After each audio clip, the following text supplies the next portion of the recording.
Caleb is 10, but he still looks like the 4-year-old we adopted back in Philadelphia. When I say he hasn't aged, I don't mean he looks young for his age. I mean he hasn't aged at all. He wears the same size shoe and clothing as he did when he was 4. He is the same height and weight. He has the same childish giggle, the same porcelain doll skin. It still baffles my wife, Brienne, and me. Brienne and I picked up Caleb at the adoption agency one day in January. When we arrived, Caleb was waiting for us, bundled in his navy fishtail parka, with a fuzzy brown hood that made him look like a little bear. He held a small red suitcase. "That's all you got?" I asked, glancing at the suitcase and tousling his hair under his hood. Caleb gazed up at me with his emerald green doe eyes, his mouth downturned in a little frown. "I don't have much to bring," he said. "I only have one toy, a puppy." Brienne cooed and cawed with maternal pride, but I kept quiet, although I admit I had a big smile on my face that day. But the sadness in Caleb's eyes melted me in a way that's hard to describe. I'd never been one of those kid people. I wasn't keen on becoming one of those militant soccer dads who stood on the field at their kid's sports game, shaking their fists at the referees and shouting things like, "Knock 'em dead, Tiger. Show those little twerps what's up." In fact, I found overzealous family people annoying. Until we adopted Caleb, that is. After that, my whole world changed. Maybe that's what happens when people get older. The year before we adopted Caleb, I felt that paternal tug, like someone was whispering to me that it was time to be a dad now. The first year with Caleb was fun. I taught him how to ride his bike, swim, and fish.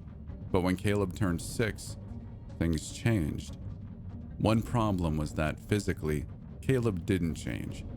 2 years after we adopted him, Caleb wore the same size shoes and clothes as he did when he was 4. Brienne called the adoption agency to ask about health problems, but the agency had gone out of business a month before, and the woman who signed off on the adoption hadn't been seen or heard from since. Brienne and I worried Caleb might fall behind in other ways. "Kevin," Brienne said to me one night, "I don't want Caleb's social life to suffer. His peers look older and he's so small." "Oh, he'll be fine," I said, brushing off the thought with a smile. "He'll grow, hon. Just wait. By this time next year, he'll be a giant." But 1 year later, we were still waiting for that growth spurt to begin. Brienne's eyes clouded with apprehension. Something has to be wrong with him. This isn't normal. In my silence, I agreed. Aside from his paternal youth, Caleb seemed like a happy, healthy boy. He excelled in school, bringing home perfect grades. His teachers raved about his performance. Even in kindergarten, his teacher gushed about his poetic talents. I'll admit, I had doubts. I thought, how much poetic talent could a kid barely out of diapers have? But to assuage our worries, Brienne and I took Caleb to a clinic for an aptitude test. We wanted to make sure we weren't missing anything. Dr. Linda Hampton tested Caleb, then scheduled a follow-up with us 1 week later to review his results. When Brienne and I returned to review Caleb's test scores, Dr. Hampton shook her head, amazed. Her eyebrows arched in surprise as she reviewed his scores. My, Dr. Hampton said, adjusting her wire-rimmed glasses. "What a kid." "Well, what does it say?" Brienne asked, shifting in her chair. "The good news is that Caleb is not lacking for intelligence," Dr. Hampton said. "And?" Brienne asked. "Well, these results suggest that Caleb's verbal ability rivals that of a master's level college student." "How old did you say he was?" Dr. Hampton peered at us over her glasses. "He turned 6 in February," Brienne said, frowning with worry. "Oh dear," Dr. Hampton gasped. "Have you considered skipping him a few grades?" "A few?" Brienne asked, her eyebrows raising in surprise. "We couldn't do that. His social development would..." Dr. Hampton nodded. "Well, there are schools for the gifted. Caleb might feel more comfortable with similar peers." Brienne and I exchanged glances. "I agree with Brienne," I said to Dr. Hampton. "We don't want to stunt his social development or have him feel awkward around the older students. Then again, I said, shifting toward Brienne. I like Dr. Hampton's suggestion about finding a school for Caleb that's a better fit. Brienne nodded. True, she said. There is a Ralston's Academy. Dr. Hampton nodded with approval. Excellent choice, she said in a tone vaguely reminiscent of Faye Dunaway circa Mommy Dearest. Ralston is top shelf in terms of its academics. I have many clients who have enrolled at Ralston. Students have to demonstrate academic performance at least 2 grades above their current level and have outstanding test scores, as your son most certainly does. A sliver of hope crept into Brienne's expression as she turned towards me. The clouds lifted from her eyes. Well, maybe. Dr. Hampton nodded again. To speak candidly, she said, Caleb's scores are off the charts. With these scores, I couldn't imagine what school would turn him down. He's sitting on a winning lottery ticket. I say you'd be wise to cash it in. That night, Brienne and I decided we would call Ralston Academy in the morning. And as predicted, Ralston Academy welcomed Caleb with delirious enthusiasm. Dr. Larson, the head of admissions, said he had never seen such astronomical test scores from a student Caleb's age.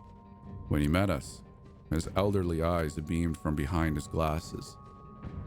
You have a wonderkin on your hands, he said with a pearlescent smile, then slapped me on the back. How marvelous for both of you. As expected, Caleb excelled at Ralston, blowing everyone away. Even in the first grade, Caleb demonstrated a gift for languages, absorbing Mandarin, French, Spanish, Greek, and Italian with a dizzying ease. He hasn't taken any of these languages before? His first grade teacher asked, marveling at Caleb's talents during a parent-teacher conference. Brienne and I shook our heads. He doesn't get his skills from us, I said, attempting a joke, but the teacher looked unimpressed. She flashed a wan smile, then continued. Caleb's like a sponge, she said. He started Greek classes last month, and already he has such a brilliant command of the language. His Greek teacher, who is native, by the way, says Caleb has mastered the accent to perfection. I suppressed the eye roll I could feel coming on. A little dramatic, I thought, but I had to hear this for myself. When we returned home, Caleb sat on the sofa with his babysitter watching the History Channel. The babysitter nodded off, looking bored out of her mind, but Caleb was perched at the edge, engrossed in the program. What are you watching? I asked Caleb, whose back was turned to me. Ancient civilizations of Mesopotamia, he said, sounding drunk with awe. I rolled my eyes. Really? What about a cartoon or something? Caleb spun around and shot me a sour look. Not funny, he said, then returned his attention to the television. Hey, Caleb, I said, we hear you're impressing your teachers with your Greek. Why don't you say something for me? He spun back around, his eyes glowing with pride. Really? They said they're impressed? I nodded. Miss Simmons says you're doing excellent work. Then without warning, Caleb rattled off something in Greek. The authenticity of his accent sent chills through my bones. If I didn't know better, I would have thought the voice belonged to a Greek child. I would never have guessed that accent belonged to an Anglophone. My mouth dropped open. Holy hell, I started, unaware that I had vocalized my thoughts until Brienne slapped my hand. Kevin, she scolded. I covered my mouth. Caleb giggled.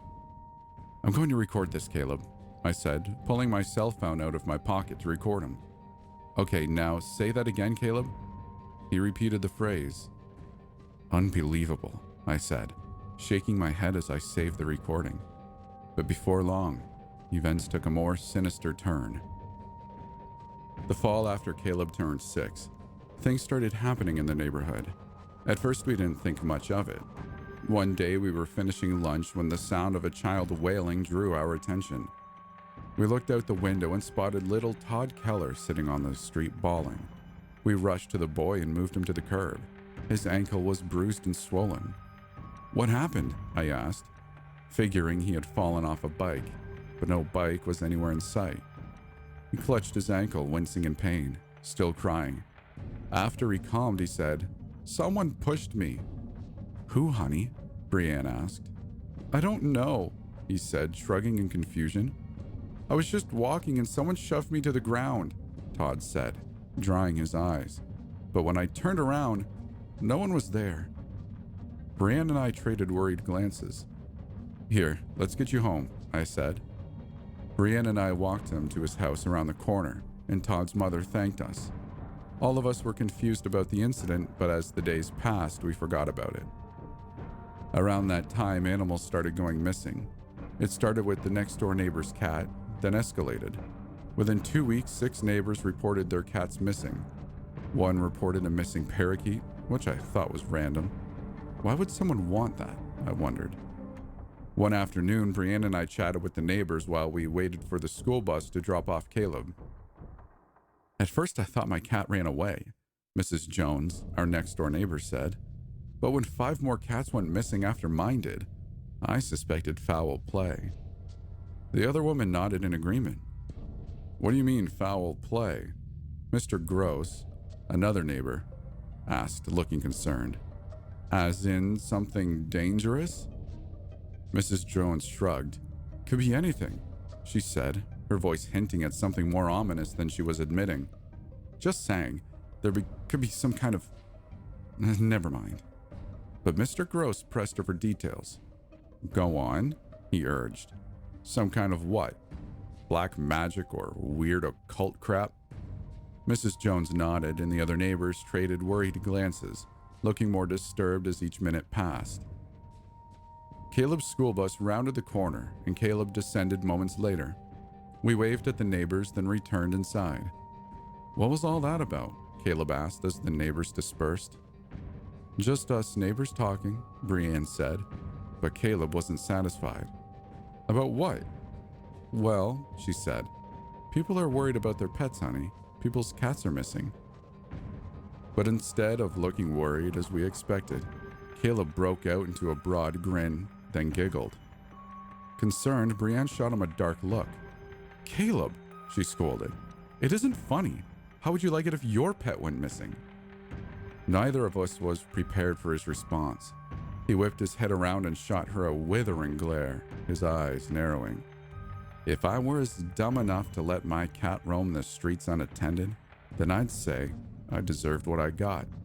The guy probably buried them in a pet cemetery down the road. Without another word, he went inside. Brienne and I traded glances, horrified. And that night, Brienne went into Caleb's room to talk to him, but he wouldn't speak. Later, she told me what happened. He scowled at me, refusing to speak, she said. I joked, so are you going to give me the silent treatment forever? But he didn't crack a grin. I gave up, but when I walked away, I tripped and fell. From the ground, I glanced under his bed and... Oh my God, Kevin. There were animal leashes under there. But the next day when we went to check it out, nothing was there. A week later, Mrs. Jones said that the police had found her cat buried in a shallow grave up the street. She announced the news to the neighbors, sobbing. He was buried next to 5 other neighbors' cats in a pet cemetery a mile up the road, she said, sniffling. One night, about a month later, I awoke to the sound of muffled voices coming from down the hall. Brienne was asleep next to me. Caleb was the only other person in the house, or so I thought. Who is he talking to? I wondered. I crept out of the bedroom, tiptoeing to avoid detection. I crept towards Caleb's room and pressed my ear to the door. He sounded like he was having a conversation. I listened. Caleb giggled. I wouldn't do that, he exclaimed. My eyebrows shot up as I listened. Who is he talking to? I would wait, Caleb said again, then giggled.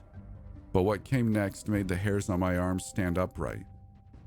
The deep voice of a much older man replied, I can keep an eye on them for you. But I didn't wait to hear the rest. Without a second thought, I flung open the door. My eyes darted around the room, half expecting to catch someone crawling out the window, but no one was there. The window was undisturbed. I had opened the door in a flash before anyone would have time to flee. Whoever was here wouldn't have had time to escape. I looked under the bed. No one. I had opened the door in the middle of that person's sentence, whoever he was. Whoever had been in Caleb's room didn't seem to be there now. Caleb, who were you just talking to? I asked, panting. Caleb giggled. My friend, Daniel. Who is Daniel? And where is Daniel? Dad, Caleb said, rolling his eyes and laughing. Don't be silly. Daniel is right here. He pointed up at an empty space in front of him, at something that stood at a height about 1 inch shorter than me. My skin crawled with chills. No one was there. Since then, we have taken Caleb to several child psychologists, but nothing has come from it.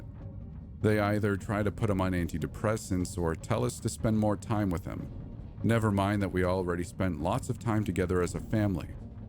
One psychologist said spending more time with Caleb might eliminate his need for imaginary friends. But the more time goes by, the more I question how imaginary Daniel is. Daniel knows things he shouldn't know. We've tested Caleb to see if we can trick him somehow, but so far it hasn't worked. One day I told Caleb, ask Daniel where I was born. Where was my dad born? Caleb asked the empty room. Then, South Philadelphia, Caleb said without a pause. And when you were 5, your family moved to Pittsburgh, then California. They came back to Philadelphia 1 year later. All correct. And Daniel knew about Brienne's tumultuous relationship with her now deceased mother. He knew about her depression as a teenager. He knew she had 2 miscarriages before we adopted Caleb. Caleb knew none of this information, so how Daniel knows this is a mystery. Caleb is 10 now, but he still talks to Daniel every day. But it looks like Daniel is here to stay. A few nights ago, Brienne and I were reminiscing about when we adopted Caleb. Then I remembered that voice recording I had saved of him speaking Greek back in 1st grade. Did we ever figure out what he was saying? Brienne asked. I shook my head. No, but you know what? One of my colleagues has a Greek mother-in-law. I'll send him the recording and see if he'll have her translate it. I kept that recording in my phone, so I pulled it up and texted it to my colleague. He texted back within the hour. He wrote, I sent it to her, and she listened to it. This is what it says. Don't you know who I am? When will you realize who I am?